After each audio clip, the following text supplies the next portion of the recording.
Tree service in Wollongong.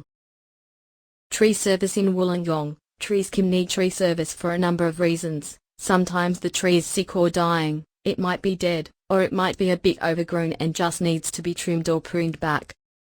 Some reasons you might consider calling a professional arborist include: trees in this sort of state can become dangerous as they lose strength and integrity, they can begin to start dropping branches, or the entire tree may even come down, so quite often safety is the